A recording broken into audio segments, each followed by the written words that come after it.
Hello po, dito naman po tayo. Magandang tanghali sa inyong lahat. Ay po continue sa ating pag 11:30 na po dito. Tapos na sa loob ang lilinis. Dito naman po tayo sa garden. Ayan kasi kasi.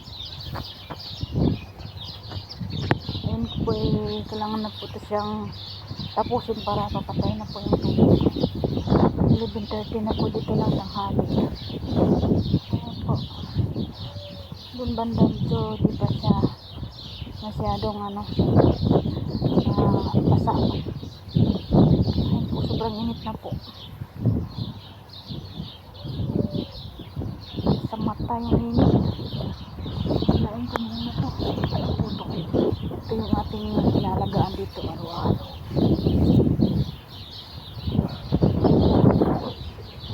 Kam. Punta po ako sa kabila. Ayun po mga idol.